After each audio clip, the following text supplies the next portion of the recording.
The alarm blared across the ship's corridors as Henry crashed through the airlock, Olivia's small body cradled against his chest. Blood trickled from a gash above his eye, but he didn't slow down. Behind them, the pursuing guards' footsteps echoed on metal flooring, getting closer with each passing second.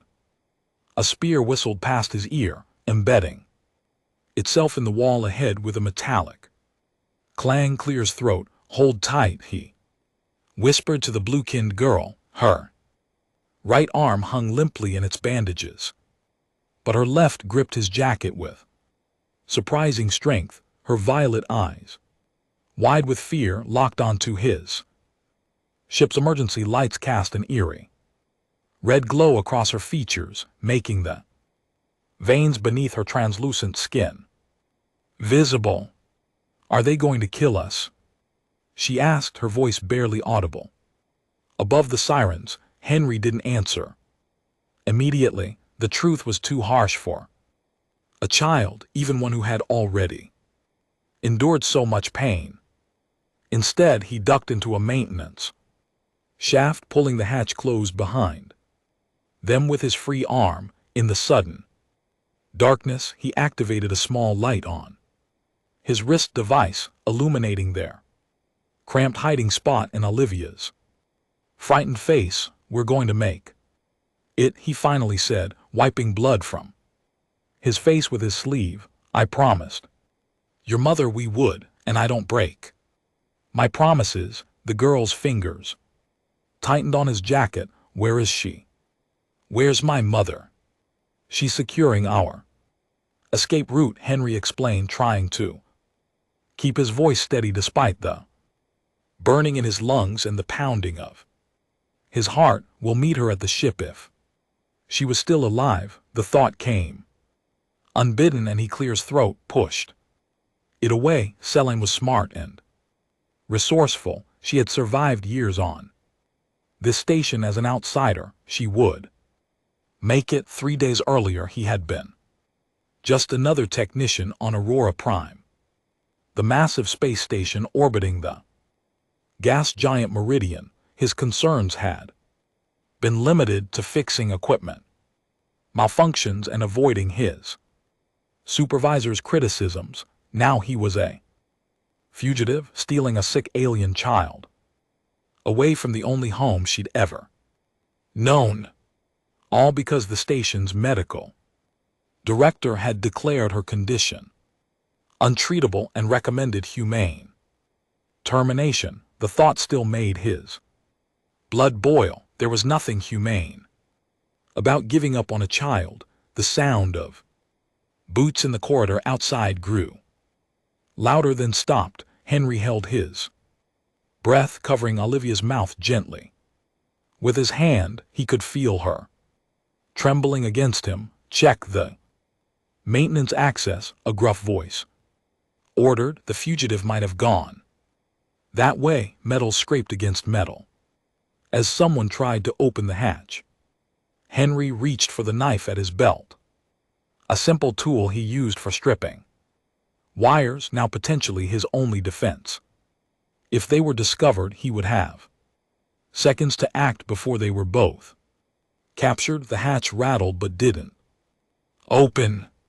Henry had jammed it from the inside with a piece of metal. "It's stuck," a voice reported. "Could be locked from inside." "Blasted open," the first voice commanded. Henry's mind raced. There was no other exit from this section of the shaft. They were trapped unless he looked up at the ventilation grate above them. It would be a tight fit for him, but it might be their only chance. "Olivia," he whispered, "I need you to be very brave right now.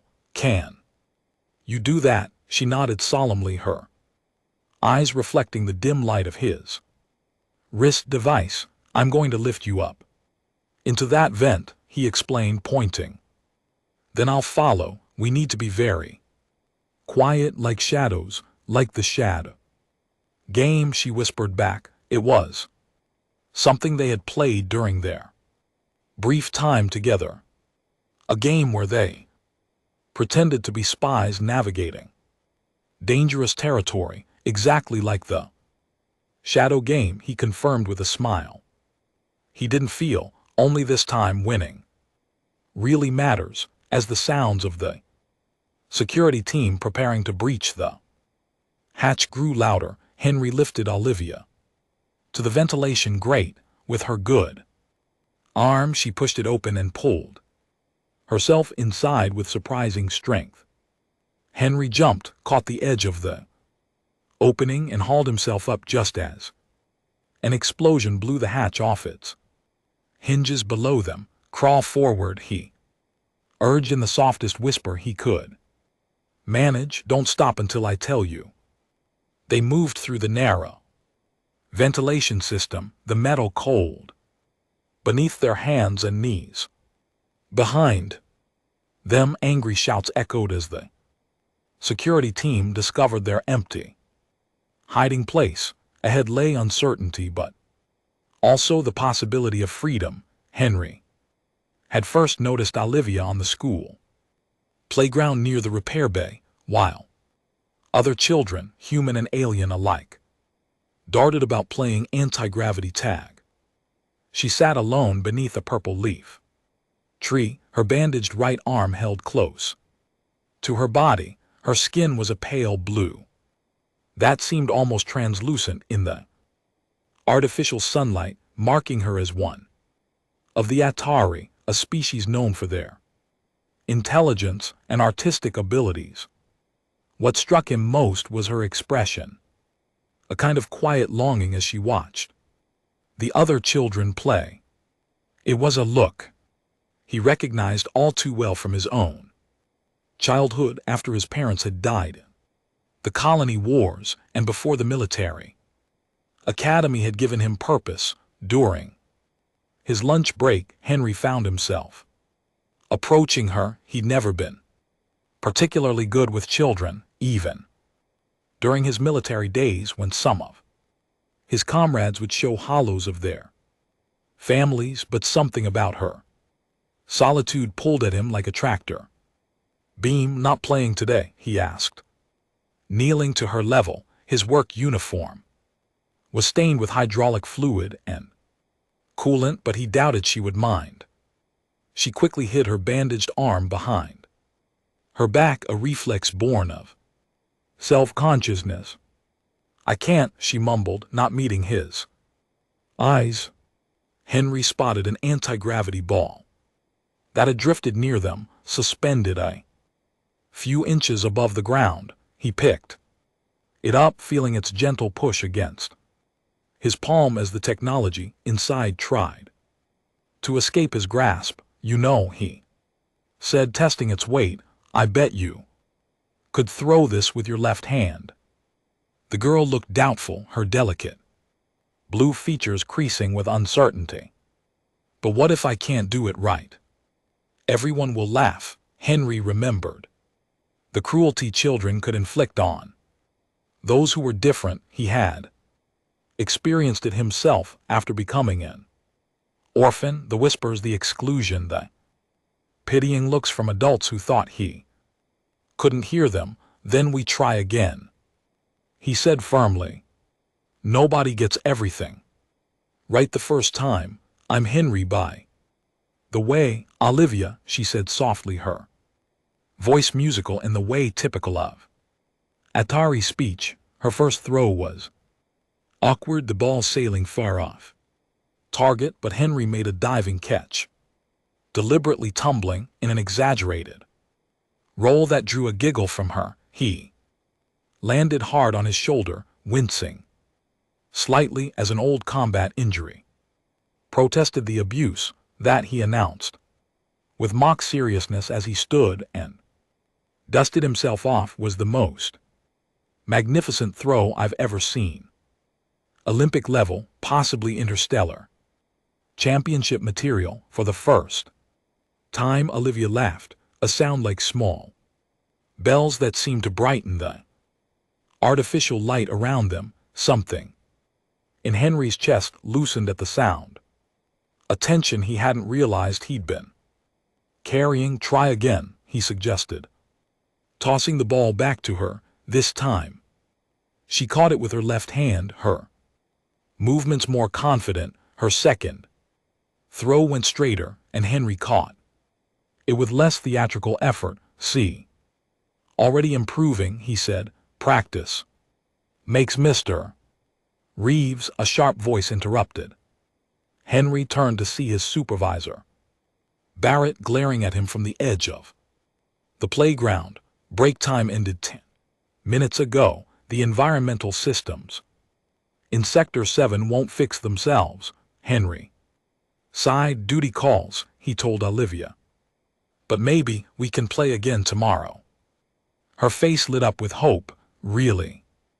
You'll come back, same time, same place, he promised, giving her a mock salute before jogging toward his scowling supervisor.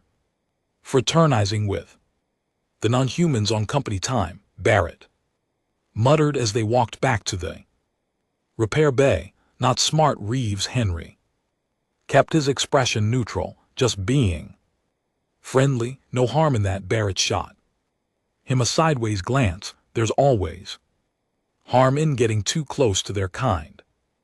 Remember your place here. You're a technician, not a Xeno relations officer. The casual bigotry wasn't unusual on Aurora Prime, despite being a hub for interspecies commerce. The station maintained rigid social hierarchies. Humans dominated the administrative and security positions, while other species were tolerated as long as they remained in their designated sectors and jobs. It hadn't always bothered Henry, or perhaps he simply hadn't noticed it before.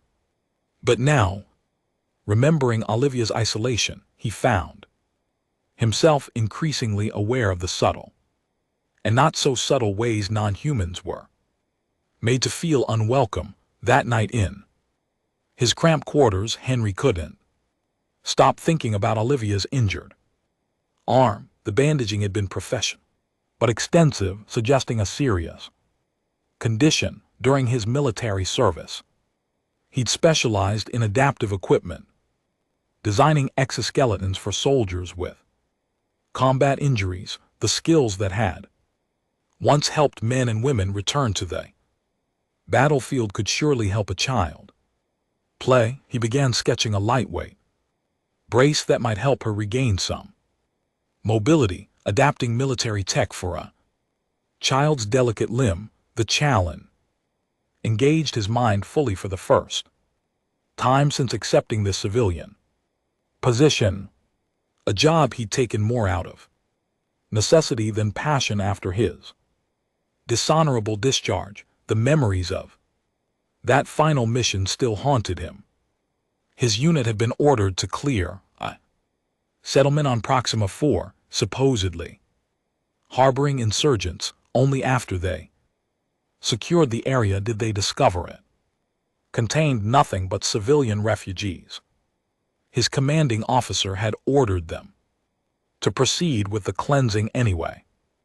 Henry had refused, physically preventing the massacre and earning himself a court-martial in the process. Now, as he refined his design for Olivia's brace, he felt a sense of purpose returning.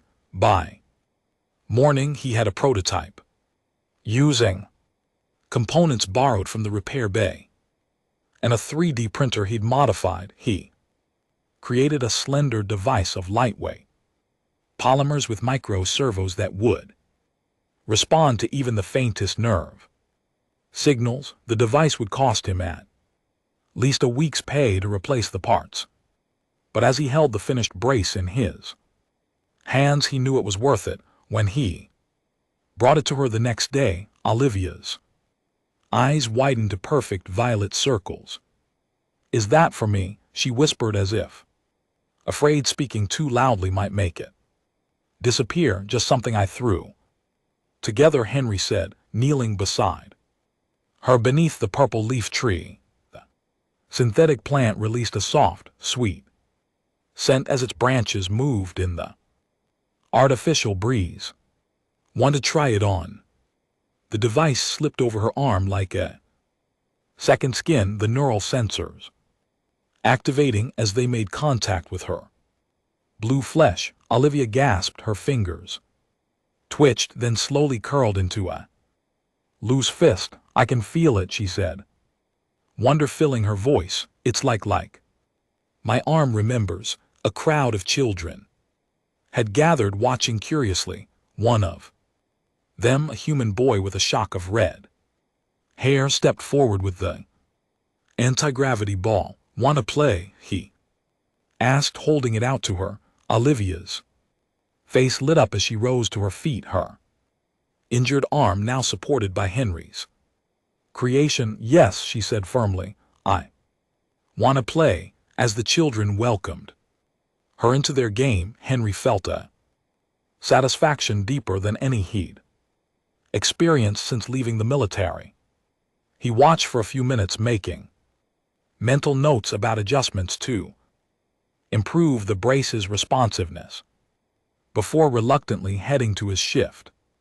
He didn't notice the security officer observing from the far side of the playground, recording the interaction on his data pad. It was the following evening when Henry met Olivia's mother, Selene. He had just finished his shift and was leaving the repair bay when a slender figure approached him. Her blue skin was a deeper shade than her daughter's, her eyes the same striking violet but with silver flecks that caught the light. Like many Atari, she had intricate patterns naturally occurring across her skin, clear's throat, subtle whorls that humans often mistook for tattoos but were actually genetic markers unique to each individual.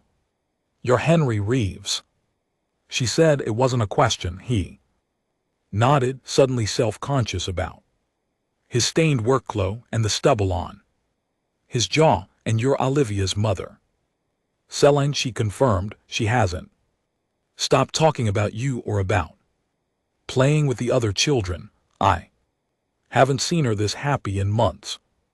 Henry shrugged, uncomfortable with the gratitude in her voice. It's a simple device, doesn't fix the underlying problem. No, Selene agreed, her voice taking on a musical quality that reminded him of Olivia's laugh, but it gave her hope. That's no small thing.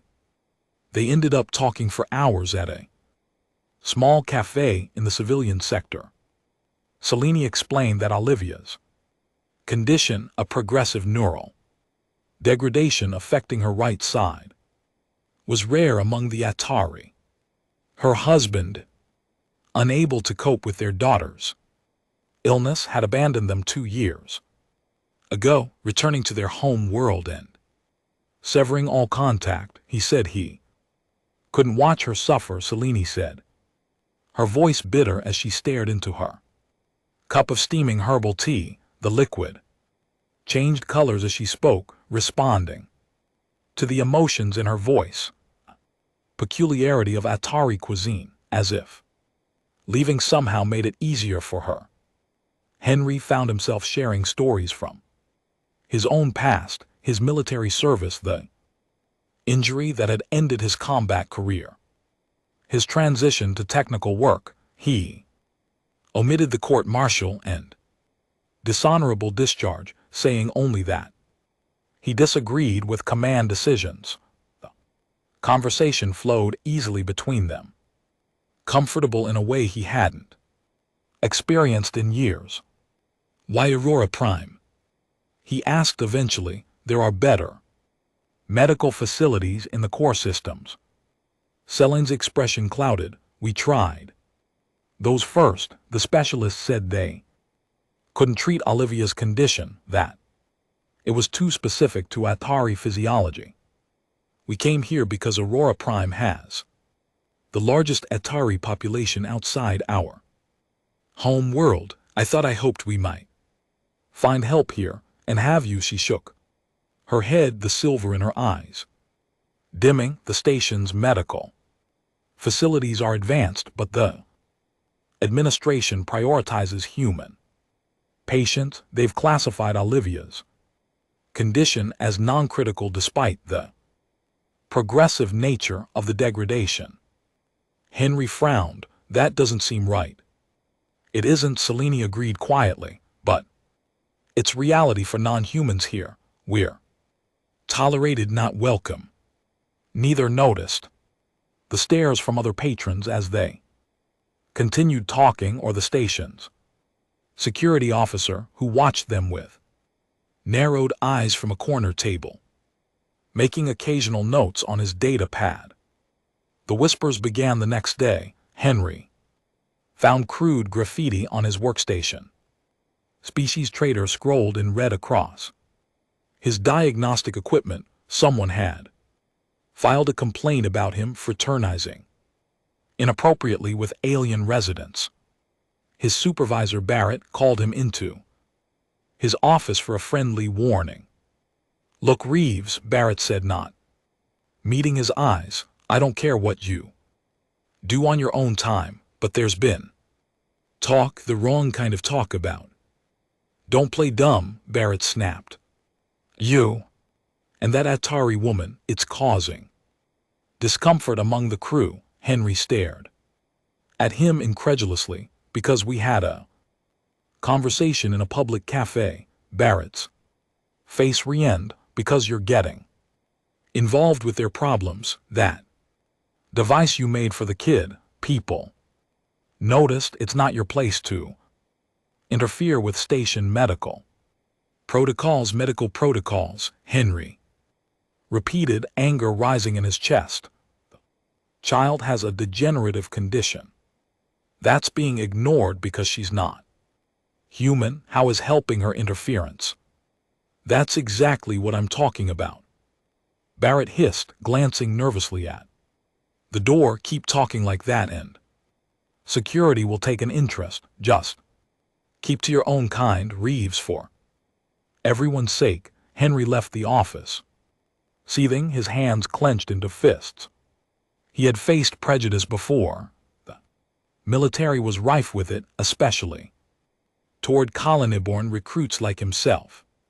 But this targeted bigotry toward a sick child struck him as particularly vile.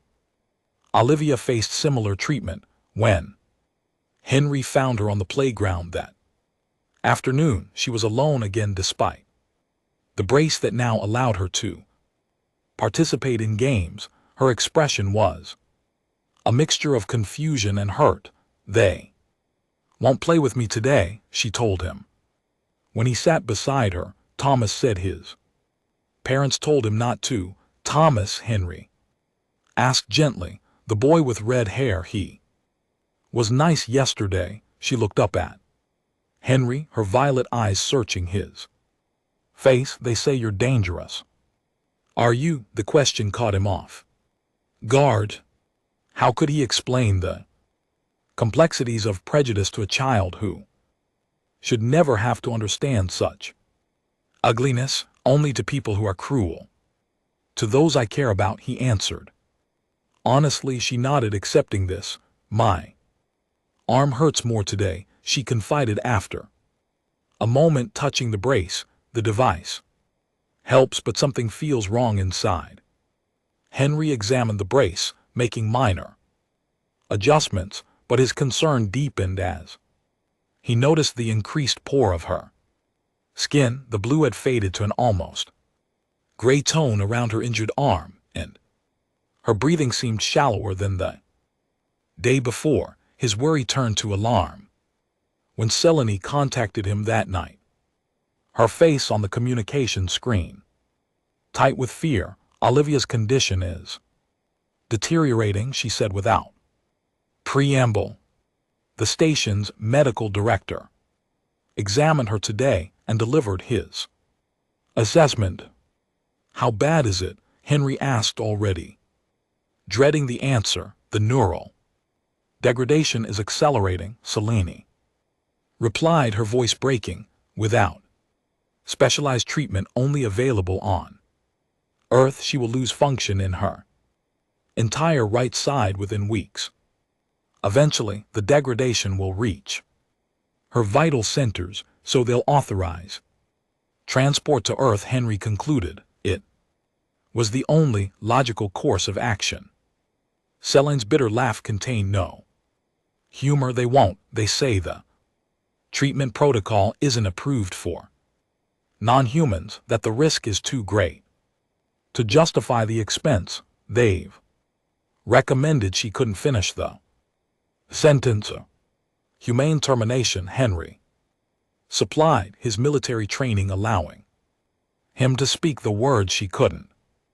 They want to euthanize her rather than treat her. Celine's silence was confirmation enough. On the screen he could see her composure cracking, the proud set of her shoulders beginning to crumble under the weight of helplessness. That's not going to happen, he said, a plan already forming in his mind.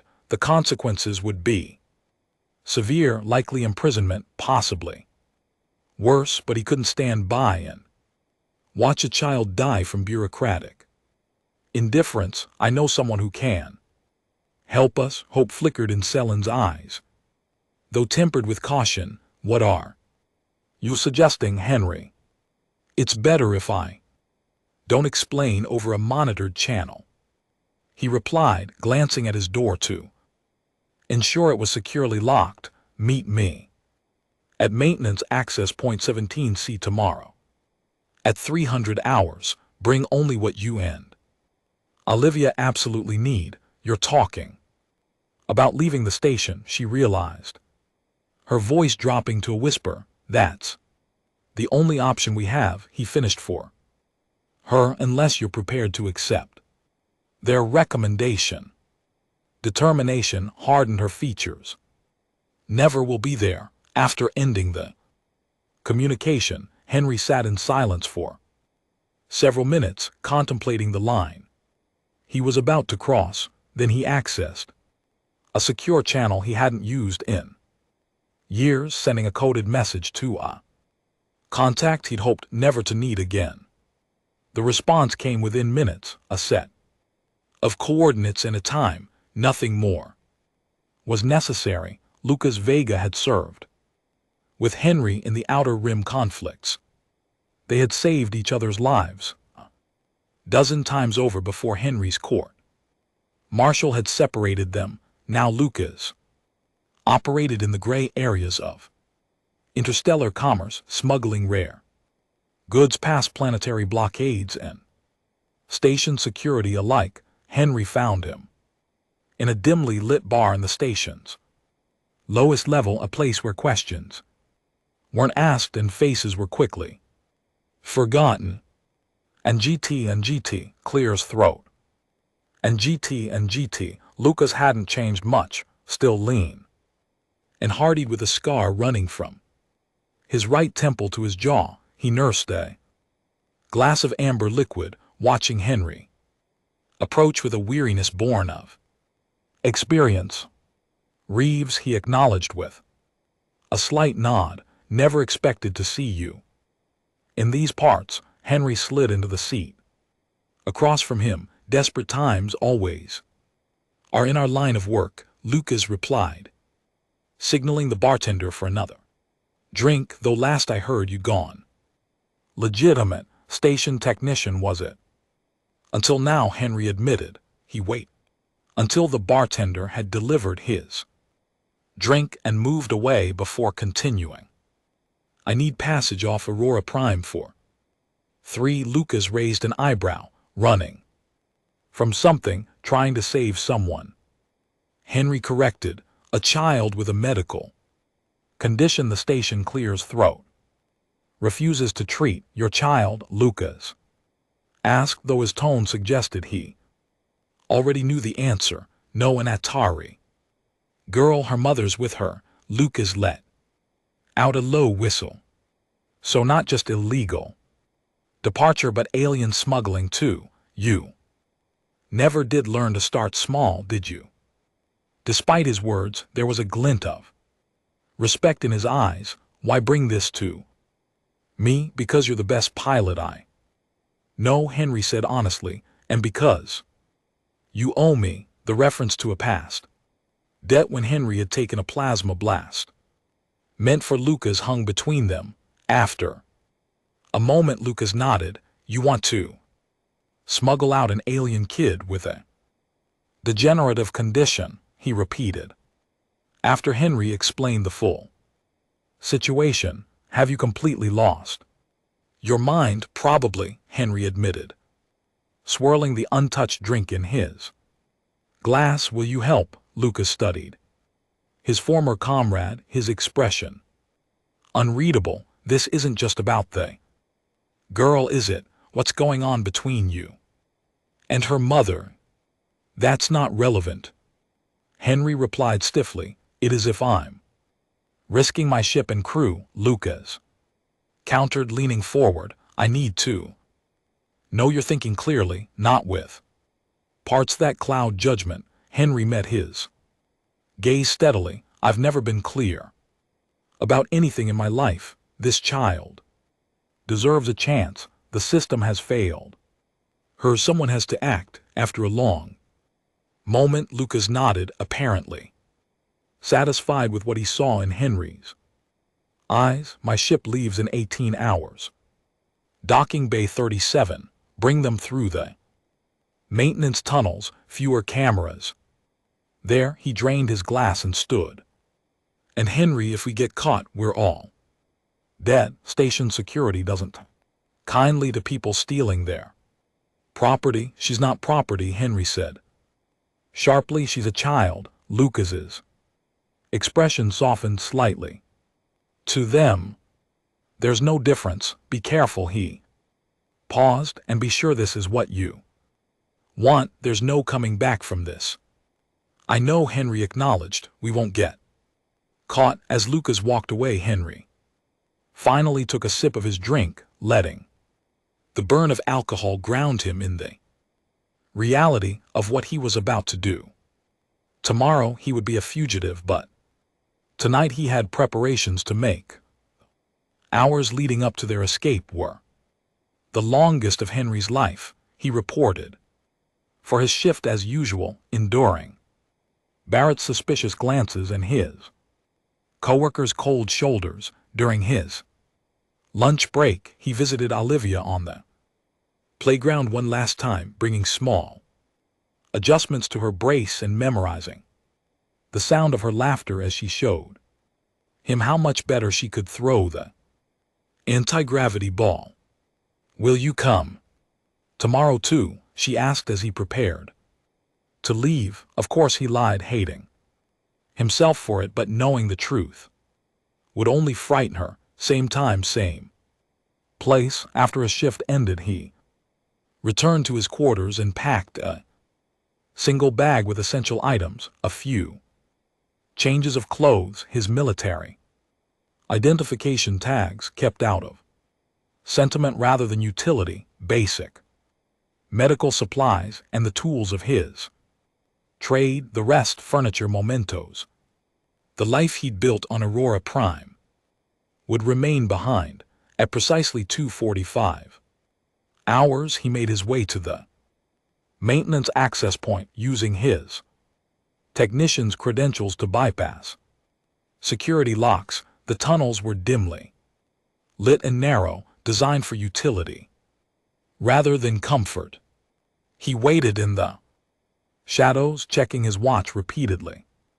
As the minutes ticked by, at 3:05 he began to worry. Had Selene changed her mind? Had they been caught? Then he heard it, the soft shuffle of footsteps.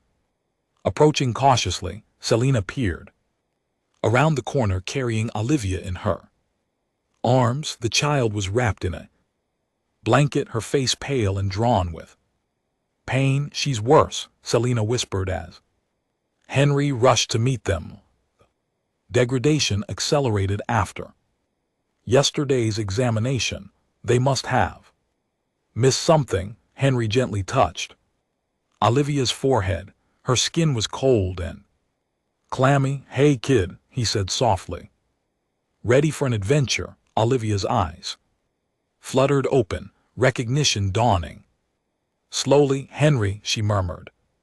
Are we playing the shadow game? That's right, he confirmed, trying to keep his voice light despite the fear gripping his chest. We're going to be super quiet and super smart like spies, she nodded weakly, attempting a smile that didn't reach her eyes, sneaking through the maintenance tunnels with Selene and Olivia proved more challenging than Henry had anticipated. Station security had increased patrols, apparently tipped off about something unusual. Several times they had to hide in service alouds or empty storage rooms as guards passed. It's like a spy game, Henry whispered to Olivia when she tensed at the sound of guards passing. We have to be super quiet and super smart, she nodded solemnly, but he could see the fear in her eyes and the increasing pallor of her blue skin. The disease was progressing faster than anyone had predicted. They reached docking bay 37 just as Lucas was preparing for departure. The smuggler took one look at Olivia and cursed under his breath. She needs medical attention now, he said, ushering them aboard his ship, a modified cargo vessel called the Artemis. I've got a cryopod in the cargo hold. It might slow the progression until we reach Earth. The ship's interior was cramped but efficient, with every available space utilized for cargo or equipment. Lucas led them through narrow corridors to the cargo hold, where a single cryopod stood among crates of various sizes. Illegal, of course, Lucas explained as he activated the pod, but useful for transporting sensitive goods or people who need to avoid detection. As Henry helped prepare the pod, alarms began blaring throughout the station. Security breach in Sector 7, an automated voice announced, all personnel on alert. Lucas's expression darkened. They found the bodies, he said grimly. Bodies. Selene gasped, looking to Henry with horror. What bodies? Nothing, he assured her, though the lie tasted bitter. They must have discovered were missing. The truth was more complicated. During their journey through the maintenance tunnels, 2 security officers had cornered them near a junction. Henry had reacted instinctively, his military training taking over. The first officer he disabled with a strike to the throat. The second had drawn a weapon, a simple shock baton, forcing Henry to escalate. He hadn't meant to kill them, but he hadn't hesitated either when the moment demanded lethal force. Lucas's ship, the Artemis, broke away from the docking clamps as station security forces converged on the bay. Defensive turrets swiveled to track them. Hang on, Lucas shouted from the pilot's seat as he executed a series of evasive maneuvers. Energy bolts sizzled past the viewports, close enough to make the shield shimmer. In the cargo hold, Henry helped Selene prepare Olivia for the cryopod. Snorts. The girl's breathing had become labored, her right side almost completely paralyzed. Will it hurt? She asked as Henry adjusted the neural interface that would monitor her condition during cryostasis. No, he promised, smoothing back her hair. It had the texture of fine silk beneath his fingers. It'll feel like taking a nap, and when you wake up, we'll be at Earth and the doctor's there. We'll make you better. She squeezed his hand with her good one. I'm glad you're with us, she whispered, as the cryopod sealed. Henry felt the ship lurch violently. An explosion rocked the hall, sending him stumbling against a nearby crate. We've got company. Lucas's voice came over the intercom. Station deployed pursuit craft. I need you on weapons. Henry Go, Cellini urged him. I'll stay with Olivia. Henry raced to the weapons station near the cockpit. Strapping himself into the gunner's chair, the targeting system came online, displaying 3 sleek security vessels, closing fast. Just like old times, Lucas called from the pilot's seat, his hands dancing across the controls, except now. We're Clear's throat, the bad guys. Speak for yourself, Henry muttered as he locked onto the lead pursuer. The laser cannon hummed as it discharged, a streak of coherent light slicing through the void. The first security vessel exploded, debris scattering across the void. The other 2 broke formation, coming at them from different angles. They're trying to box us in, Henry warned, adjusting his targeting parameters. Lucas grinned, a flash of white teeth in his tan face. Not if I can help it. He pushed the Artemis into a steep dive, the artificial gravity struggling to compensate as the ship plummeted toward the gas giant below. I'm deploying the decoys. Be ready. A dozen small drones launched from the ship, each broadcasting a duplicate of the Artemis signature. As the security vessels hesitated, trying to identify the real target among the swarm of false readings, Henry fired again, disabling the engines of one pursuer without destroying it completely. The last security vessel was more persistent, matching their every maneuver. Its weapons found their mark repeatedly, shields weakening with each hit. We can't take much more of this, Lucas warned as warning lights flashed across his console. Henry made a decision. Open a channel. Are you insane? They'll trace. Just do it. When the channel opened, Henry spoke clearly. Security vessel, this is Henry Reeves aboard the Artemis. We have an Atari child in critical condition, requiring treatment. Unavailable on Aurora Prime. Your medical director denied transport and recommended euthanasia instead of treatment. We're seeking treatment on Earth. Stand down or be destroyed. For several 10 seconds, there was no response. The security vessel continued its pursuit, weapons charging for another volley. Henry's finger hovered over the firing control, prepared to eliminate the threat. Then a gruff voice replied, Artemis, this is Captain Mercer. Be advised that abduction of alien residents is a capital offense. Return to Aurora Prime immediately. Not happening, Captain Henry responded. Check your medical logs. Patient name Olivia, daughter of Celine. Diagnosis, progressive neural degradation, recommended treatment. Termination, is that really the side you want to be on? Another pause. Longer this time, the security vessel maintained its pursuit but held its fire. Henry exchanged a glance with Lucas, who shrugged, equally confused by the delay. Finally, Artemis, this is Mercer. My sensors indicate your ship is carrying unauthorized medical supplies. That's a Class 3 violation. Henry tensed, ready to fire, then realized what the captain was really saying. He was offering them a way out, a lesser charge to pursue than kidnapping. Acknowledged. Captain, he replied carefully, we'll accept the penalty for that violation upon our return. See that you do. Mercer said, then more quietly, good luck with the child, Reeves. Not everyone on the station agrees with the director's policies. The security vessel peeled away, returning toward the station. Henry watched it go, hardly daring to believe their fortune. Lucas stared at Henry in disbelief. What just happened? He let us go, Henry said, equally surprised. Apparently not.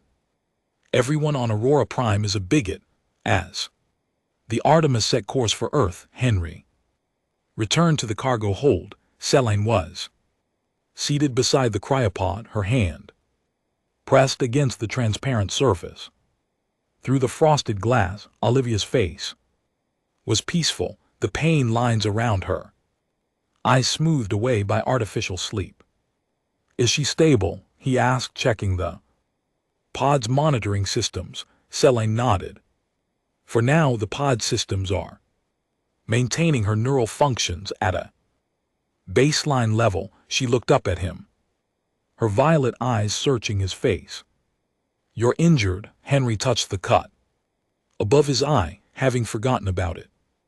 In the chaos, blood had dried in a crusty line down his temple. "It's nothing, it's not nothing," she said, rising to clean the wound with a medkit from the wall. "None of what you've done for us is nothing." Her fingers were cool against his skin as she applied antiseptic. Henry winced slightly, more from the intimacy of her touch than from pain. "Why are you doing this, Henry?" she asked softly. "Risking everything for us? You barely know us." He considered deflecting the question, but found he couldn't lie to her. "Because when I saw Olivia sitting alone watching others live the life she couldn't have, I saw myself, and when I met you I saw someone fighting impossible odds without giving up." He paused, searching for words to explain the compulsion he felt. "I couldn't walk away from that." Selene's hand stole against his cheek. "And now, are you having second thoughts?" "No," he said firmly. "We're going to get Olivia the treatment she needs, whatever it takes." Selene's eyes held his for a long moment. "You've given up everything, your job, your home, possibly your freedom, for strangers." "Not strangers anymore," Henry corrected gently, "and some things are worth sacrificing for." A shudder ran through the ship as it transitioned to faster than light travel. The stars outside the small viewport stretched into brilliant lines, then vanished as the Artemis entered the void between normal space. The sudden quiet was almost oppressive after the chaos of their escape. "How long to Earth?" Selene asked, returning to her seat beside Olivia's cryopod. 3 days if we push the engines," Henry replied, checking the pod's readouts again. "Lucas knows people who can get us planet-side without going through the usual channels, and then we find doctors who will treat her regardless of species." His voice held more confidence than he felt. "Earth, while more cosmopolitan than Aurora Prime, still maintains strict regulations about non-human medical care. Finding a facility willing to circumvent those regulations would be challenging and expensive." As if reading his thoughts, Selene asked, "How will we pay for it?"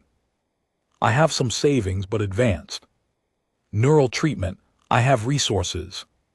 Henry interrupted. It wasn't entirely a lie. His military pension, while modest, had accumulated during his years on Aurora Prime, combined with certain favors Lucas could call in. It might be enough. "Let me worry about that part." She didn't look convinced, but nodded. "Anyway, you should rest," she suggested. "You've been running on adrenaline for hours." Henry had to admit she was right. The events of the day had drained him, and now that the immediate danger had passed, exhaustion was setting in. "Wake me if anything changes with Olivia," he said, settling into a makeshift bed on top of a secure cargo container. His last sight before sleep claimed him was Selene's silhouette against the soft blue glow of the cryopod, her hands still pressed against the surface, as if maintaining a connection with her daughter through the glass. Henry's Dreams were a chaotic mix of memories and fears. He was back on Proxima 4, his rifle heavy in his hands as his commanding officer ordered the execution of civilians, but when he turned to confront the officer, it was Barrett's face he saw, sneering as he pointed toward a group of blue-skinned figures huddled against a wall. Among them, Olivia looked up at him with trust in her violet eyes, unaware of the danger. He woke with a gasp, disoriented until Lucas's voice over the intercom grounded him back in reality. Henry, get up here. We've got a problem. Careful not to wake Selene, who had fallen asleep beside the cryopod. Henry made his way to the cockpit. Lucas was studying a display showing energy signatures in nearby space. What is it? Henry asked, still groggy from sleep. Aura Prime sent a system-wide alert, Lucas explained, pointing to a notification on another screen. They're claiming we kidnapped an Atari citizen and murdered 2 security officers. Every patrol vessel in this sector will be looking for us. Henry's stomach tightened. I thought Mercer was giving us a pass. Mercer might have, but the station administration hasn't, Lucas replied grimly. Seems they're particularly upset about those dead guards. Guilt and regret washed over Henry. In the heat of the moment, he hadn't considered alternatives to lethal force. Now 2 men were dead, and their deaths had complicated an already desperate situation. Can we outrun them? He asked, studying the navigation charts. Lucas shook his head. Not all of them. Our best bet is to change course, avoid the major shipping lanes. He manipulated the controls, plotting a new trajectory. It'll add another day to our journey, but it might keep us off their scanners. Olivia doesn't have another day, Henry objected. The cryopod is slowing the degradation, not stopping it. Would you rather we get caught? Lucas countered.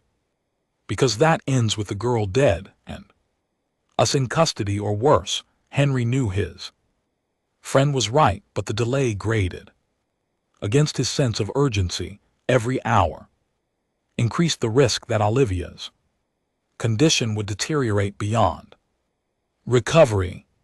Fine, he conceded, but we pushed the engines as hard as possible on this new route. Lucas nodded. Already factored that in. Get some food and check on our passengers. I'll call if anything changes. In the cargo hold, Henry found Selene awake and monitoring the cryopod's displays with a worried expression. Her vital signs are fluctuating, she explained when he joined her. The pod systems are compensating, but it's not a perfect solution. Henry examined the readings. Olivia's neural activity showed increasing irregularities, particularly in the areas controlling her right side. The cryostasis was slowing the progression of the degradation, but not as effectively as they'd hoped. We've had to change course, he admitted. Security alerts have gone out across the sector. It will add time to our journey. Selene's face fell. How much time? Day, maybe more. She turned back to the pod, her shoulders tense. She might not have that long. Henry placed a hand on her shoulder, feeling the fine tremors that ran through her body. Selene looked at me. When she did, he continued, we will make it. Olivia will make it. I promise you. Don't make promises you can't keep, she whispered, but leaned slightly into his touch, seeking comfort. Despite her words, there might be a way to stabilize her further, Henry said, in idea forming. The pod's neural interface is basic, designed for stasis, not treatment, but I could modify it, create a more targeted suppression field around The degrading nerve pathways, hope, flickered in Selene's eyes. You can do that. I can try, he replied honestly. I'll need parts from the ship systems. Though Lucas won't be happy about that. Let me worry about Lucas, she said with newfound determination. Tell me what you need. For the next several hours they worked together to modify the cryopod. Selene proved surprisingly knowledgeable about technology, her slender blue fingers deftly manipulating components. As Henry directed, they spoke little, focusing on the task at hand, but the silence between them was comfortable. The silence of two people united by a common purpose. Lucas appeared, occasionally bringing food or updates on their progress, but otherwise left them to their work. He seemed to understand the urgency driving them. Finally, the modifications were complete. Henry calibrated the new interface, fine-tuning it to target the specific neural patterns showing degradation. This should create a localized field that will suppress the degradative process, he explained to Selene. It won't reverse the damage, but it should prevent further deterioration. Until we reach Earth, will it hurt her? Selene asked, her hand hovering over the activation control. Henry hesitated. I don't know, he admitted. The interface will be more invasive than before. She might feel some discomfort when she eventually wakes, but while in stasis, she shouldn't feel anything. Selene nodded, then pressed the control. The pod hummed as the modified systems engage. Inside, Olivia's face remained peaceful, though her reading showed a momentary spike in neural activity before stabilizing at a more regular pattern. It's working, Henry said with relief, watching the degradation indicators slow to nearly imperceptible levels. This should buy us the extra time we need. Selene's eyes filled with tears, the first he had seen from her. Despite all they had endured, thank you, she whispered, squeezing his hand. The moment was interrupted by a violent shudder that ran through the ship.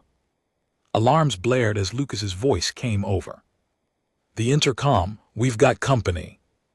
Military patrol vessel, bearing 37.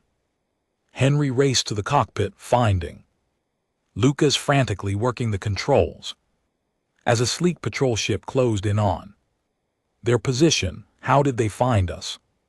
Henry demanded, dropping into the gunner's seat. No idea, Lucas replied, his voice tight. But they're charging weapons. Defensive maneuvers won't be enough this time. Henry activated the targeting systems, locking onto the approaching vessel. Unlike the station security ships, military patrols were heavily armed and shielded. Taking one down would be difficult and would escalate their situation from fugitives to enemies of the state. Wait, he said, noticing something on the scanner. They haven't fired yet. They're hailing us. Lucas looked surprised, but opened the communication channel. This is the transport vessel Artemis. Identify yourself, a stern voice responded. Artemis, this is the UEF patrol vessel Sentinel. You are ordered to power down your engines and prepare for boarding. Failure to comply will result in the use of deadly force. Henry exchanged a grim look with Lucas. The United Earth Forces didn't make idle threats. We can't outrun them, Lucas said quietly, and we can't outgun them. We can't let them take Olivia, Henry insisted. You know what will happen. Lucas nodded, understanding the impossible choice before them. There's another option, he said after a moment. The emergency pods. They're small enough to evade detection if the Sentinel is focused on the Aramis. You Want us to abandon ship? What about you? Someone has to stay and make it. Convincing, Lucas replied with a fatalistic smile. Besides, my record can handle another mark. Yours already has. Too many. Before Henry could protest, the patrol vessel fired a warning shot across their bow. The Artemis rocked with the near miss. Final warning. Artemis, the Sentinel's commander, announced, power down or be destroyed. Go, Lucas urged. Get the girl and her mother to the pods. I'll keep the Sentinel occupied as long as possible. Henry clasped his friend's shoulder. I'll find a way to repay this. Just make sure the kid gets her treatment, Lucas replied. That's payment enough. In the cargo hold, Henry quickly explained the situation to Celine. We need to transfer Olivia to an emergency pod. The cryofunctions won't work, but the modified neural interface should keep her stable for a short period. How short? Selene asked as they carefully disconnected Olivia from the cryopod systems. Hours, not days, Henry admitted, lifting Olivia's small form. Her skin was cool to the touch, her breathing shallow but steady, but the pods are faster than the Artemis. If we can slip past the patrol ship, we might still reach Earth in time. They clear's throat worked quickly to transfer Olivia to one of the emergency pod, small self-contained vessels designed for short-range evacuation. The pods were cramped, barely large enough for 2 adults, but they were equipped with basic life support and rudimentary propulsion systems. You'll both go in this one, Henry said, securing Olivia in the pod's single acceleration couch. I'll follow. In another, Selene looked alarmed. We should stay together. The pods can't support 3 people for the duration we need, he explained, and splitting up increases our chances. If they capture one pod, the other might still get through. She wanted to argue. He could see it in her eyes, but practicality won out. How will we find each other? The pods have short-range communicators, Henry said, programming coordinates into the navigation system, and I've set both pods to head for these coordinates. Earth, it's a small outpost where Lucas has contacts. The ship shuddered again as the Sentinel fired another warning shot. Lucas's voice came over the intercom. Whatever you're doing, do it faster. I'm running out of excuses here. Henry finished the preparations and helped Selene into the pod beside Olivia. Keep her neural interface active at all costs, he instructed. If the readings start to spike, adjust the suppression field as I showed you. Selene nodded, then caught his hand as he was about to close the pod. Henry, she said urgently, if we get separated. Thank you for everything, he squeezed her hand. We won't get separated. I'll be right behind you. The emergency launch sequence was designed for speed rather than comfort. As soon as Henry sealed Selene's pod, it was ejected from the Artemis with a violent burst of compressed air. He watched the small vessel's thrusters engage before turning to prepare his own pod. A massive explosion rocked the ship, throwing him against the bulkhead. Warning klaxons blared as emergency lighting bathed the cargo hold in red. The Sentinel had apparently lost patience. Henry, Lucas's voice crackled over the damaged intercom. They've targeted our engines. We're losing power. What happened to keeping them occupied? Henry shouted back, struggling to reach the remaining emergency pod. Change of plans, Lucas replied grimly. They're boarding. You need to go now. Henry hesitated, torn between escaping and helping his friend. Lucas, don't waste this, Reeves. Lucas interrupted. Get to Earth, save the kid. That's an order, soldier. The military phrasing, a deliberate echo of their shared past, struck home. Henry reached the second pod and climbed inside, initiating the launch sequence with practiced movements. Good luck, Lucas, he said as the pod sealed around him. Never needed luck, came the cocky reply. Just skill and good looks. It was the last thing Henry heard before his pod ejected into the void. Through the small viewport, he caught a glimpse of the Artemis, its engines dark, its hull scarred from weapons fire, as the Sentinel extended docking clamps to secure it for boarding. Then his pod's thrusters engaged, carrying him away from the confrontation and toward the distant blue dot of Earth. Somewhere ahead, Selene and Olivia's pod was traveling the same path. All he could do now was follow and hope they all reached their destination in time. Clear's throat. Journey in the emergency pod was a test of endurance, designed for short-term survival rather than comfort. The small vessel offered minimal life support and no amenities. Henry sat in the cramped acceleration couch, monitoring the pod systems and watching for any sign of pursuit. So far, the Sentinel appeared to be occupied with the Aramis. No smaller vessels had been deployed to track the pods. Either they hadn't been detected in the chaos, or the patrol ships commander had deemed them less important than capturing the larger vessel and its pilot. Henry's thoughts turned to Lucas. His friend was resilient and resourceful, but against a military patrol, those qualities might not be enough. The best outcome would be detention and eventual trial. The worst didn't bear thinking about, especially if the patrol discovered the modified cryopod with its clear purpose.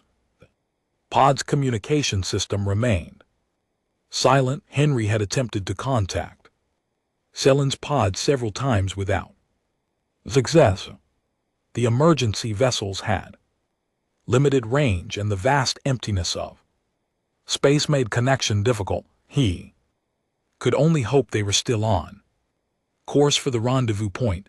As hours stretched into a full day, Henry forced himself to rest in short intervals, never fully sleeping, but allowing his body to recover from the strain of the past days. When not resting, he reviewed everything he knew about neural degradation, preparing for the challenges that awaited them on Earth. His military training had included basic medical knowledge, and his work with adaptive equipment had given him insight into neural interfaces, but treating a progressive condition in an alien species was far beyond his expertise. They would need specialists, ones willing to work outside official channels. The pod's navigation system chimed, indicating they were approaching Earth's orbital security zone. This was the most dangerous part of their journey. Earth maintained strict control over its orbital space with automated defense systems and regular patrols. Emergency pod's small size was an advantage, but its transponder would immediately identify it as not belonging to any registered vessel in the area. Henry deactivated the transponder, risky move that would make the pod appear as space debris to most scanners, but would also leave him flying blind, without alerts about other vessels or objects in his path. It was a calculated risk he had to take. The blue-green sphere of Earth filled the viewport as the pod began its approach. Henry manually adjusted the trajectory, aiming for a less monitored entry corridor that Lucas had identified in their hastily formed plan. If successful, they would enter atmosphere over the Pacific Ocean, far from the densely populated coastal monitoring stations. A proximity alert suddenly blared despite the deactivated transponder. The pod's basic sensors had detected another object nearby. Henry tensed, expecting to see a patrol vessel. On the scanner, instead, a smaller signature appeared, moving on a parallel course. Another emergency pod. Relief washed over him as he realized it must be Celine and Olivia. He attempted communication again, and this time received a crackling response. Henry. Celine's voice was distorted but recognizable. "Is that you?" "It's me," he confirmed. "Are you both all right?" "How's Olivia?" "Stable, but the interface is consuming power faster than expected. Life support is at 60%. Henry checked his own systems. His pod was faring better with life support at 75%. "Stay on course," he instructed. "We'll enter atmosphere in approximately 30 minutes. The landing will be rough. These pods aren't designed for controlled descent." "What about after we land?" Selene asked, concern evident even through the static. "The authorities will be looking for us. Lucas's contact is supposed to meet us at the landing coordinates," Henry explained, "assuming we don't drift too far off course." The communication cut out before Celine could respond. The connection lost as the pods continued their approach.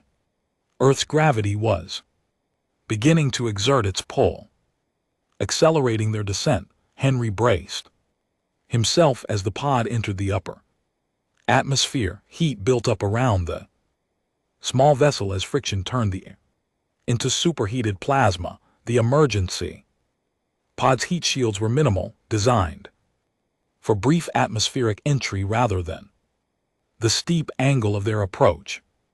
Warning indicators flashed across the control panel. External temperature was approaching critical levels. The pod structure groaned under the stress, the viewport beginning to show hairline fractures as the differential pressure increased. "Come on," Henry muttered, willing the fragile craft to hold together just a little longer.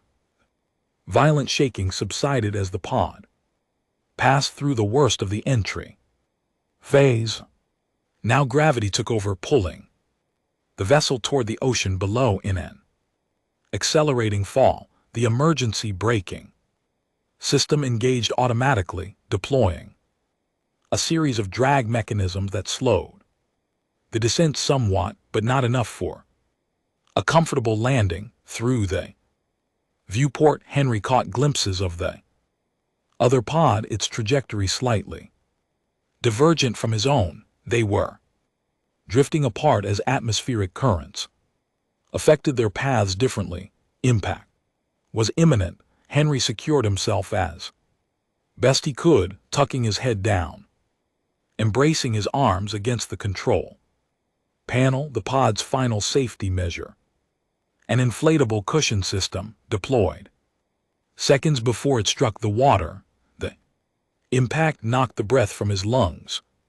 Despite the cushioning, seawater immediately began seeping in through the damaged seals around the viewport.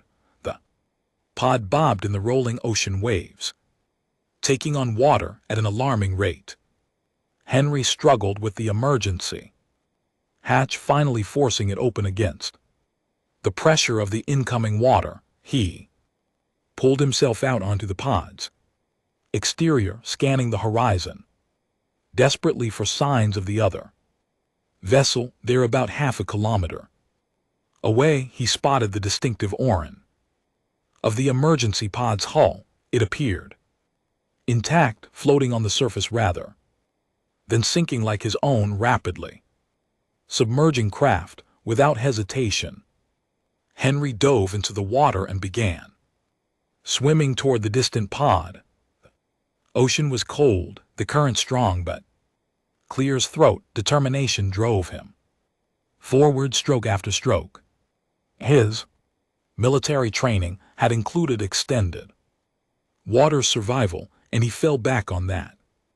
Discipline now, conserving energy while maintaining a steady pace. By the time he reached Selen's pod, his muscles were burning with exertion. The hatch was already open, Selene kneeling beside it, with Olivia cradled in her arms. "Henry," she called when she spotted him approaching. "The pod systems are failing, the neural interface is offline." He pulled himself up onto the pod surface, water streaming from his clothes. Olivia lay motionless in her mother's arms, her skin an ashen blue. "Gray, how long since the interface stopped working?" "Minutes," Selene replied, her voice tight with fear. "Her condition is deteriorating rapidly." Henry checked Olivia's vital signs. Her pulse was weak and irregular, her breathing shallow, without the suppression field maintaining her neural stability. The degradation was accelerating. "We need to get her to medical facilities immediately," he said, looking around at the empty ocean surrounding them. There was no sign of Lucas's promised contact. "We can't wait for extraction. What do we do?" Selena asked, desperation clear in her voice. Henry made a quick decision. "The emergency beacon. We need to activate it, but the authorities will find us either way," he finished for her. "At least this way, Olivia gets immediate medical attention. That's what matters." Now, after a moment's hesitation, Selene nodded. Henry reached into the pod and activated the emergency distress beacon, a powerful signal that would alert all nearby vessels and orbital monitoring stations to their position. "Help will come," he assured her, though he knew what that help would mean for him. "We just need to keep her stable." Until then, they took turns holding Olivia, monitoring her breathing and pulse. As the minutes stretched on, the sun began to set, casting long golden rays across the water. In the fading light, Selena's blue skin took on a luminescent quality, the genetic markings along her arms glowing faintly, a physiological response to stress that Henry had not observed before. "Tell me about your home world," he said, partly to distract her from their dire situation and partly out of genuine curiosity. Selene looked surprised at the question but answered softly.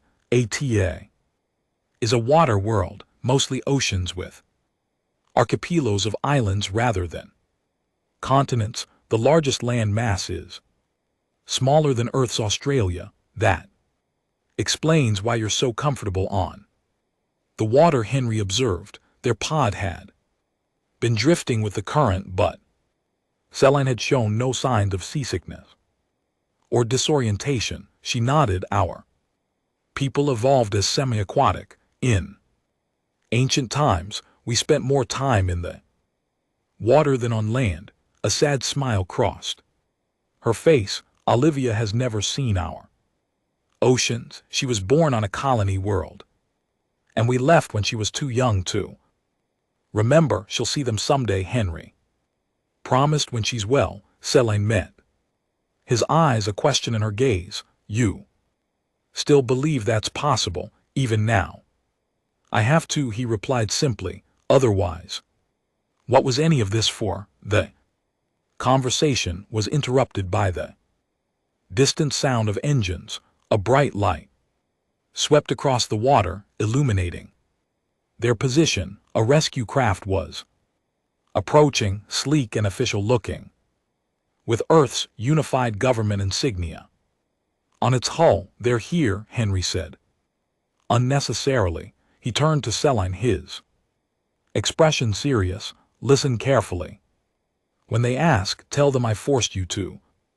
Come with me, that I kidnapped you and Olivia from Aurora Prime. It's important. They believe you're a victim, not an accomplice. No, Selene protested. I won't lie, you have to, he insisted. For Olivia's sake. They'll separate us. Regardless, but if they think you were coerced, they'll be more likely to provide immediate medical care for Olivia before she could argue further. The rescue craft drew alongside their pod, uniformed officers secured their vessel with magnetic clamps while medical personnel assessed their condition from the deck. 3 survivors, one of them reported, into a communicator. One child in critical condition appears to be Atari. A medical team transferred Olivia to a stretcher, equipped with monitoring devices, as they lifted her into the rescue craft. Henry heard one of them say, neural degradation. Advanced stage.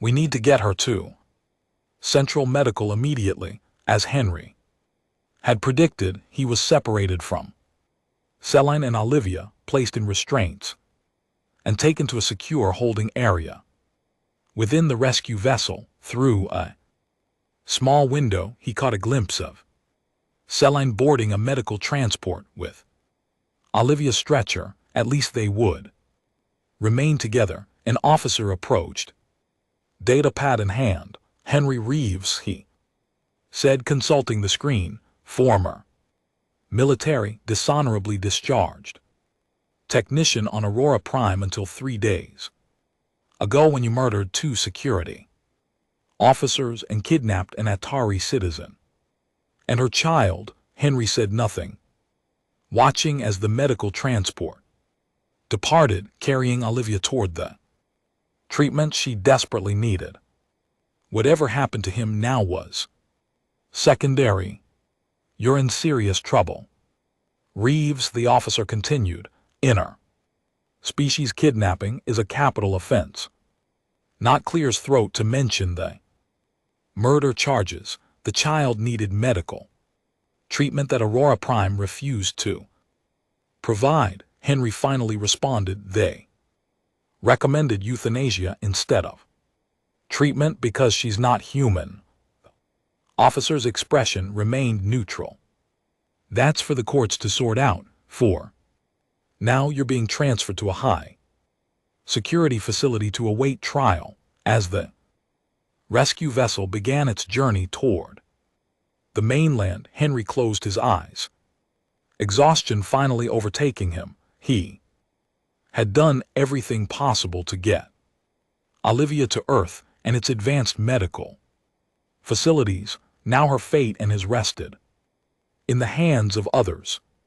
The high-security facility turned out to be a pre-trial detention center in what had once been called Switzerland, now part of the European Administrative Zone. Henry was processed efficiently, but not unkindly.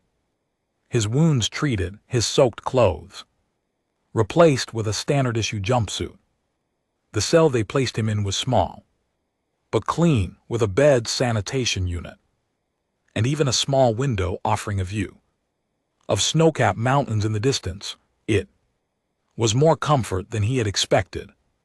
For someone facing his charges, days passed with little information about the outside world. His requests for news about Olivia and Selene were met with polite deflection by the facility staff.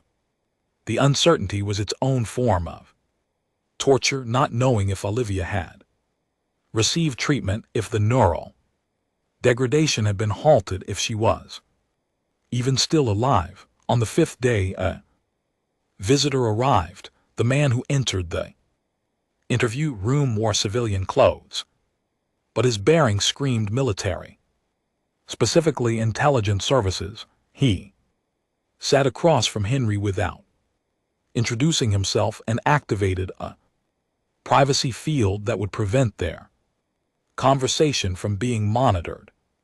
You've caused quite a situation, Reeves. He said without preamble. Aurora Prime is demanding your extradition for murder. The Atari consulate is claiming jurisdiction over the child's case, and the Medical Ethics Board is having a field day with the unauthorized treatment protocol.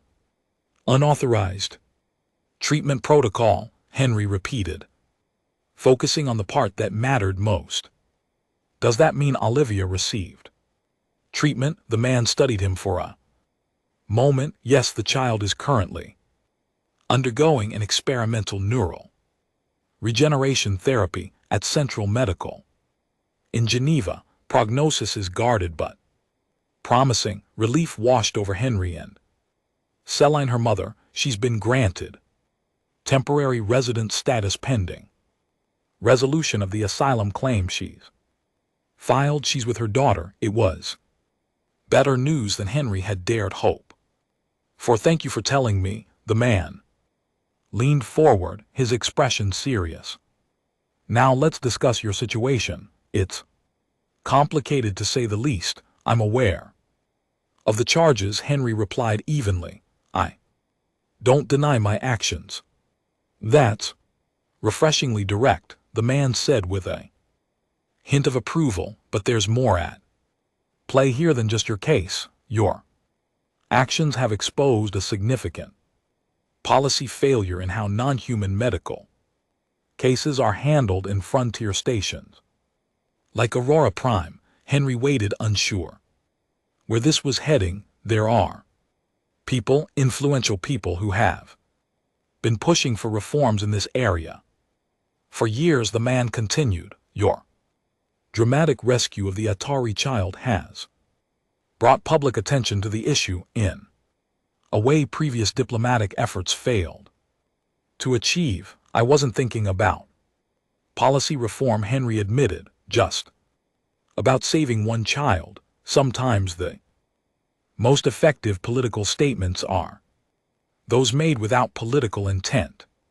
The man observed. The Atari government has taken a particular interest in your case. They've offered to intercede on your behalf. Henry was surprised. Why would they do that? I'm not Atari, but you risked everything to save one of their children when their own diplomatic channels had failed to secure proper treatment. The man shrugged. It's created quite the ethical dilemma for our Justice Department. Do we prosecute a man for murder when his actions potentially saved a child from what amounts to species-based medical discrimination? And what have they decided? Henry asked, not daring to hope. That remains to be seen, but I've been authorized to offer you a proposition. The man slid a data pad across the table. Read it carefully. The document outlined a conditional release agreement in exchange for testifying before an interstellar medical ethics committee about the events on Aurora Prime. The murder charges would be reduced to manslaughter, and Henry would serve a modified sentence, 5 years of monitored service in a medical technology development program focused on cross-species applications. This isn't freedom, Henry noted after reading the terms. No, the man agreed. But it's not execution either, which is what Aurora Prime is pushing for, and it allows your particular skills to contribute to ensuring that situations like Olivia's don't happen to other non-human children. It was a compromise, punishment for the lives he had taken, but also recognition of the moral complexity behind his actions. And most importantly, it would allow him to continue the work that had begun with the simple brace he'd built for Olivia. There's one more thing, the man added as Henry considered the offer. The agreement includes supervised visitation rights. You would be permitted to see the child and her mother periodically to Monitor the effectiveness of the treatments your testimony helps develop.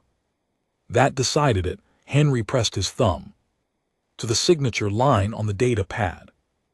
When do I start? 6 months later in a research facility overlooking Lake Geneva. Henry adjusted the calibration on a neural interface similar to the one he had improvised aboard the Aramis. The technology had been refined, its application expanded to address a wider range of conditions affecting various species. A chime at the laboratory door announced visitors. Henry looked up to see Selene entering with Olivia walking beside her, walking steadily on her own, her right arm swinging naturally at her side. Henry, Olivia cried, rushing forward to embrace him. Her strength had returned, her blue skin vibrant with health. Look what I can do now, she demonstrated a series of complex hand movements with her formerly paralyzed right hand, her fingers dancing through the air with fluid precision. Impressive, Henry said, genuinely amazed at her progress. You've been practicing every day, she confirmed proudly. The doctors say I'm the best patient they've ever had, and I've been teaching the other kids in therapy some of the shad game techniques you showed me. Henry glanced at Selene, who watched their interaction with a warm smile. In the months since their arrival on Earth, she had become an advocate for non-human medical rights, working with both Earth and Atari authorities to improve cross-species medical protocols. How are the new quarters? Henry asked as Olivia explored the laboratory, curious about everything, as children her age tended to be. Much better than the temporary housing, Selene replied. The Atari consulate arranged for a place near the lake. There's even a pool designed with our physiology in mind. She paused, studying him. And you, how is the work progressing? Well, he said, gesturing to the neural interface. This model shows promise for treating conditions similar to Olivia's across 17 different species.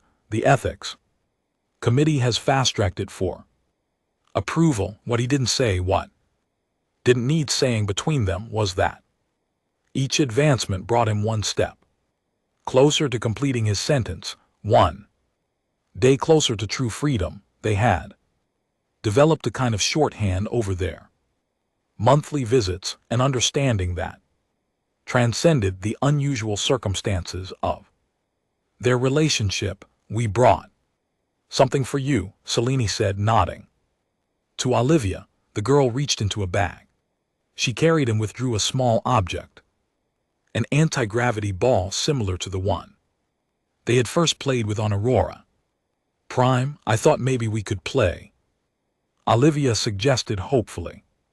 The doctors say I need to practice coordination exercises, and this is more fun than their boring tests. Henry glanced at the monitoring bracelet on his ankle, the visible sign of his restricted status. I'm confined to the facility grounds, he reminded her gently. We know, Selene said. We've received permission to use the courtyard garden, special dispensation for therapeutic purposes. Mischievous smile played across her blue features. I can be quite persuasive when necessary. The courtyard was a small green space at the center of the research compound, designed to provide staff with a place for relaxation during breaks. Today it was empty except for the three of them, another special arrangement, Henry suspected, orchestrated by Selene, as Olivia threw the anti-gravity ball with perfect form, her right arm strong and sure. Henry felt a profound sense of rightness. Despite everything, the lives lost, his freedom curtailed, the uncertainties, That still lay ahead. He knew he would make the same choice again without hesitation. "Catch it, Henry," Olivia called as the ball sailed toward him. He leaped, making an unnecessarily dramatic catch that sent him tumbling across the grass in an echo of their first game. Together, Olivia's laughter rang out, the sound of bells that had first touched something in his heart. Beside her, Selene watched with eyes that held promises for a future beyond his sentence, beyond the constraints that currently bound them. In that moment, surrounded by the simple joy of a child he had helped save and the unspoken connection with her mother, Henry understood that freedom took many forms. Sometimes it was found not in the absence of restrictions, but in the knowledge that one's actions, however costly, had served a purpose greater than oneself. 1 year later, Henry stood at the observation window of the research facility's testing chamber. Inside, Olivia demonstrated remarkable dexterity with both hands as she manipulated a series of holographic puzzles designed to measure neural response and coordination. At 9 years old, she moved with the confidence of someone who had overcome significant challenges and emerged stronger. Her progress continues to exceed all projections, Dr. Ellen Costas remarked, standing beside him. The doctor who had initially treated Olivia had joined the research team 6 months ago, bringing her expertise in xenobiology to the project. The neural pathways have not only stabilized but show signs of adaptive growth beyond the damaged areas. "She's resilient," Henry replied, unable to keep the pride from his voice. "Always has been." Dr. Costa studied him with professional curiosity. "You've become quite attached to her and to her mother." Henry didn't deny it. His monthly visits with Olivia and Selene had evolved into weekly sessions, ostensibly for monitoring Olivia's response to the treatments, but increasingly personal in nature. The research facility administrators had recognized the therapeutic value of these interactions and accommodated them within the constraints of his sentencing agreement. "They're my family now," he said simply. It was the first time he had acknowledged the depth of the connection aloud, though he suspected Costas and the others had seen it developing. "I've received a request from the Atari Medical Consortium," Costa said after a moment. "They want to establish a research exchange, specifically requesting that our neural interface technology be shared with their facilities on Ataria." Henry raised an eyebrow. "That's unexpected. The Atari are usually protective of their medical sovereignty."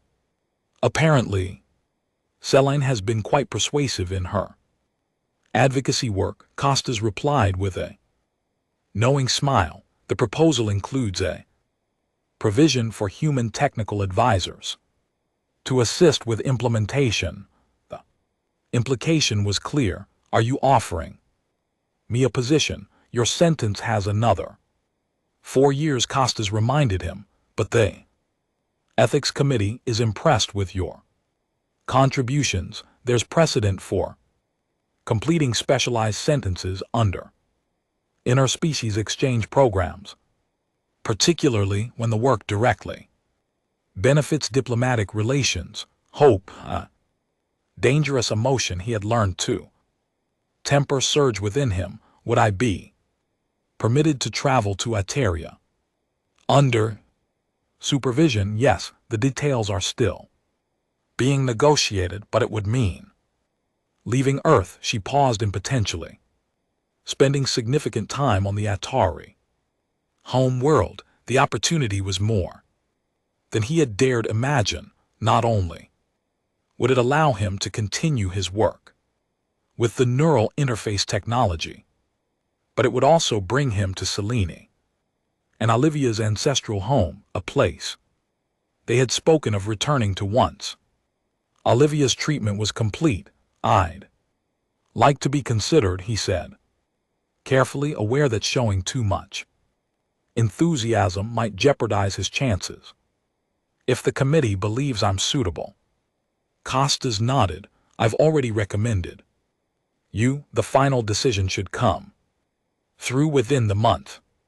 Inside the testing chamber, Olivia had completed the puzzles and was looking toward the observation window, her violet eyes finding Henry with unerring accuracy.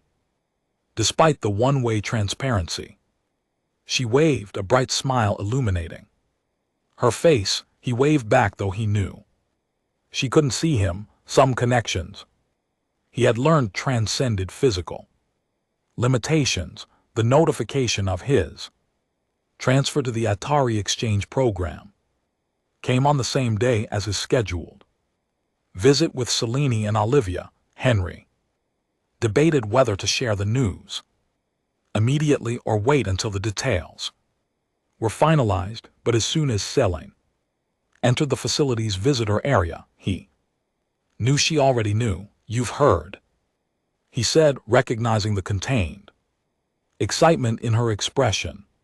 The consortium contacted me yesterday, she confirmed, her silver-flecked eyes shining. They wanted to ensure I had no objections to your participation in the program. And do you? He asked suddenly, uncertain. Their relationship had developed gradually over the past year, built on shared experiences and growing trust, but they had never explicitly discussed a future together. Selene's melodic laugh dispelled his concerns. Objections, Henry. I'm the one who proposed your name to the consortium in the first place. He stared at her in surprise. You arranged this?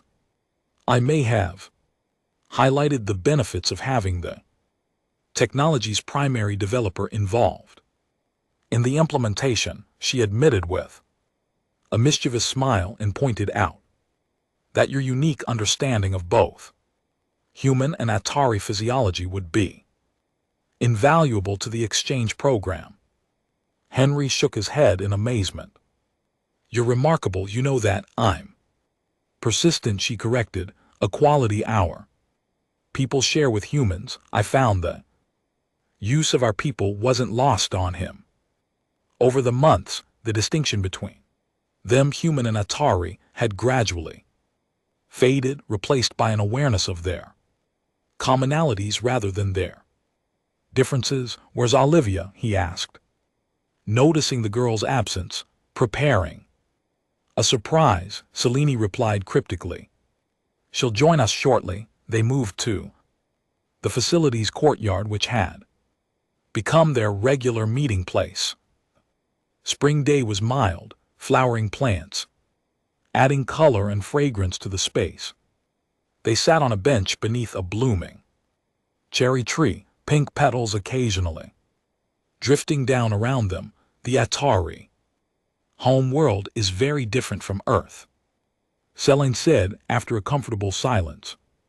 More ocean, less land. The settlements are built on archipelagos or floating platforms. The gravity is slightly lower. The day is longer. You miss it, Henry observed. She nodded. I left because I thought other worlds might offer Olivia better treatment options. Now I find myself longing to show her our oceans, our floating gardens, our schools of luminescent fish that gather at twilight. And now you can, he said. The treatment has been successful. She's thriving. Yes, Selene agreed, then added softly, but there's something else I want her to experience on Ataria. Something I've come to value here on Earth. Henry waited, sensing she had more to say. Family, she continued, turning to face him directly. A complete family. I've watched how you are with Her patient, supportive, genuinely invested in her well-being. You've become essential to both of us, Henry. His heart raced at her words. Selene. She placed a cool blue finger against his lips, silencing him before snorts. You respond, there's something you should know. Atari partnerships are not entered into lightly. Our lifespans are longer than humans, our commitments correspondingly deeper. If you join us on Ataria, it would mean more than just continuing your work with the neural technology. I understand, he said when she removed her finger, and I've had a year to consider what I want for my future. That future includes you and Olivia, if you'll have me. Selene's genetic markings glowed subtly beneath her skin, a physiological response to strong emotion that he had come to recognize and appreciate. Then it seems we are in agreement. A delighted squeal interrupted them. Olivia burst into the courtyard carrying something carefully wrapped in iridescent fabric. Did you tell him yet? She demanded of her mother. I was just about to, Selene replied with fond exasperation. Your timing is impeccable as always, daughter. Olivia approached her expression solemn despite her earlier excitement. Henry, on Ada area, when a family unit forms, each member receives a symbolic token that represents their role and contribution. She held out the wrapped object. We want you to have this. Henry accepted the package, feeling its solid weight. Unwrapping the fabric revealed a handcrafted knife.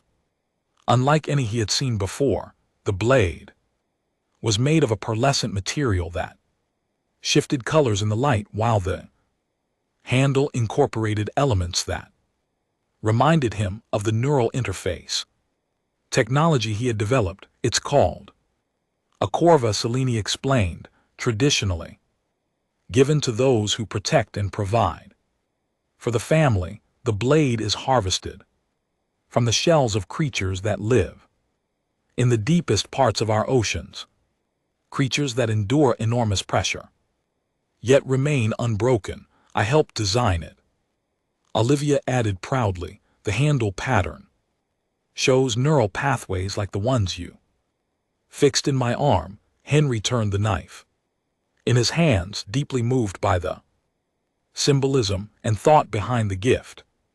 In his previous life, both military and civilian weapons had been tools of destruction. This one represented something entirely different. Protection, provision, family. It's perfect, he said, his voice rough with emotion. Thank you, both of you, Olivia beamed, then asked with a child's directness, so does this mean you're going to be my father now? Henry looked to Selene, who nodded encouragingly. If that's what you want, he told Olivia, I'd be honored. Good, she declared with satisfaction, because I already told everyone at therapy that you were. Her matter-of-fact announcement startled a laugh from both adults. Have you now? Selene asked, amused. Well, you were taking forever to make it official, Olivia said with the impatience of youth, and he already acts like my father anyway. He teaches me things and worries too much and makes sure I do my exercises even when I don't want to. Henry couldn't argue with her assessment. Over the months he had naturally fallen into a paternal role, with Olivia helping with her therapy, encouraging her progress, celebrating her achievements. The formalization of this relationship felt right, a recognition of what had already developed organically between them. When do we leave for Ada area? He asked, looking from Olivia to Selene. The exchange program begins in 3 weeks, Selene replied, assuming all the diplomatic paperwork is processed. Correctly, 3 weeks, Henry repeated, marveling at how quickly his life was about to change again, from military service to civilian technician to fugitive to prisoner to research specialist and now to family man and interspecies diplomatic appointee. None of it had been planned, yet each step had led him inexorably to this moment. Olivia tugged at his hand. Can we play one more game before we go? 4. Practice, he asked confused. For Ataria, she explained as if it should be obvious, we played differently there. The anti-gravity is natural in the water, not from a ball. You'll need to learn. Henry exchanged an amused glance with Selene. I suppose I will, he agreed, rising from the bench. Though I suspect I'll have excellent teachers. As they moved to the open area of the courtyard, Olivia running ahead.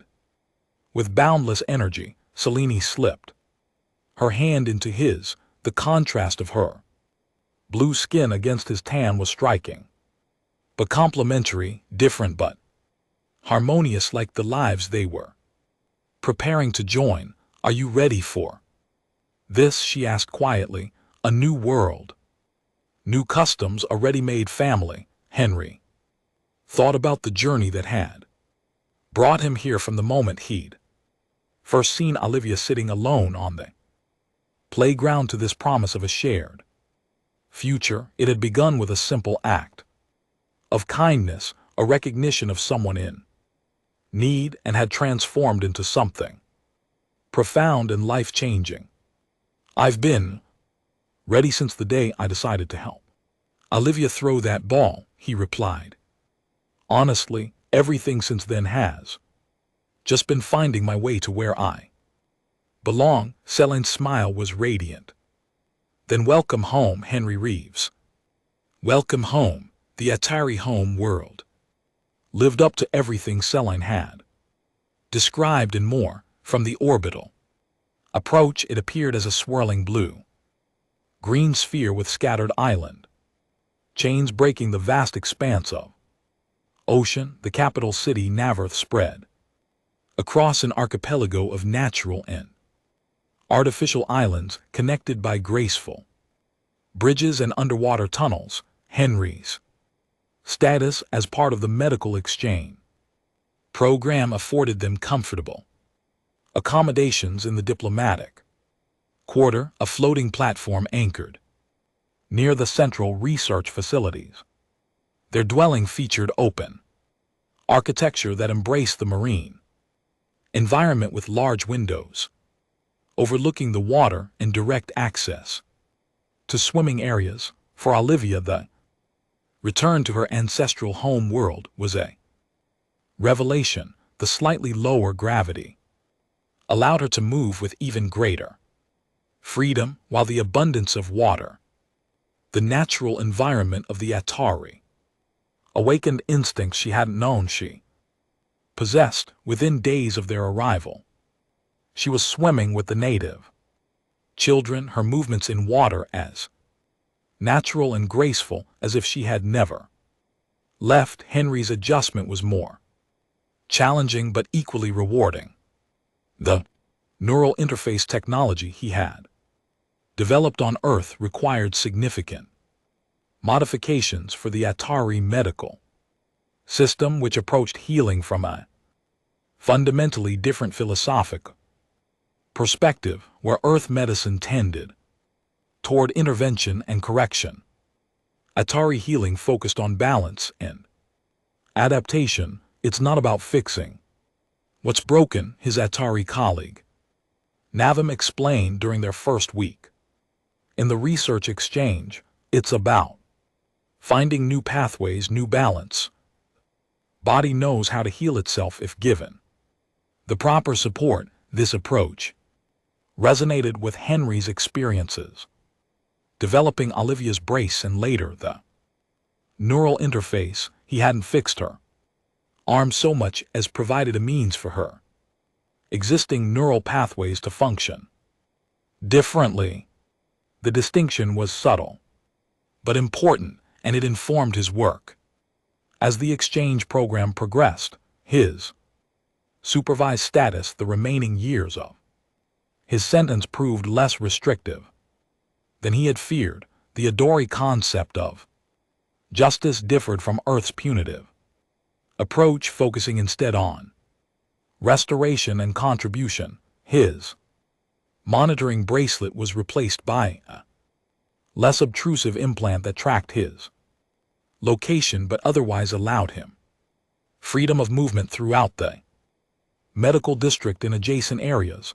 As weeks turned to months, the family settled into a rhythm.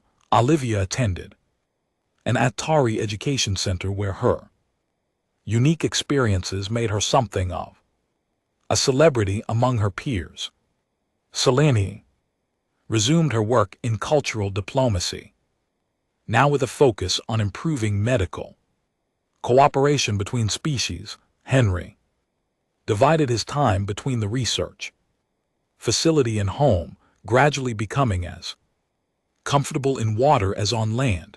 Their dwelling expanded to accommodate their needs, a workshop for Henry, a cultural liaison office for Selene, a practice area for Olivia's developing artistic talents. The Atari custom of communal living meant they were rarely truly alone with neighbors and colleagues, frequently joining them for meals or recreation, but they also established their own family traditions. On the one-year anniversary of their arrival on Ataria, they celebrated with a private excursion to one of the remote island sanctuaries.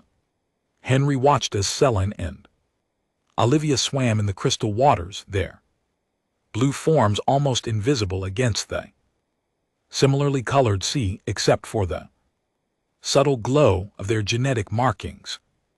"Join us," Olivia called, waving from where she floated effortlessly on the surface. Henry waded in, still not entirely confident in deep water despite months of practice. Selene swam to meet him, taking his hands and guiding him further from shore. "Trust me," she said, her eyes reflecting the twin suns overhead. "I won't let you sink." "I never doubted that," he replied, allowing her to pull him into deeper water. They spent the day exploring the island and its surrounding reefs, Olivia pointing out marine creatures with the expertise of a native. As evening approached, they gathered on a high point overlooking the sea to watch the sunset, a spectacular display as both suns descended at slightly different rates, casting the water in shades of gold, crimson, and finally deep purple. "I have something to share with you both," Selene said as they sat together, the gentle sound of waves against the shore below them.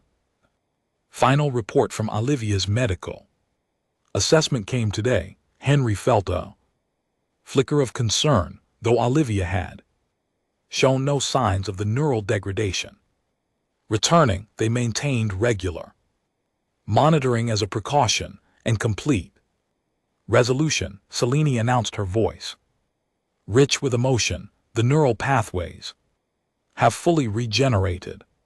The specialists say there's no sign of the original condition and no reason to expect recurrence." Olivia, who had been listening quietly, suddenly threw her arms around Henry's neck. "It's because of you," she said fiercely. "You saved me."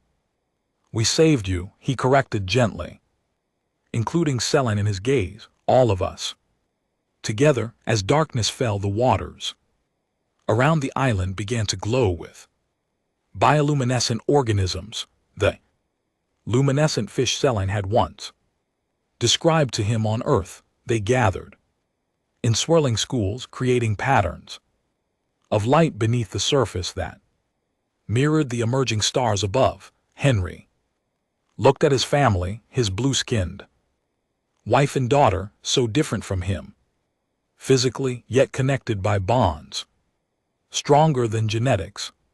He thought about the improbable journey that had brought them together, a lonely technician, a desperate mother, a sick child. The odds against them had been astronomical, yet here they were, whole and thriving.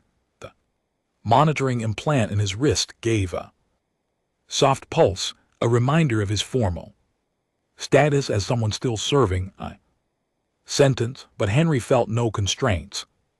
He had found a freedom more meaningful than mere absence of restriction, the freedom to love, to protect, to belong.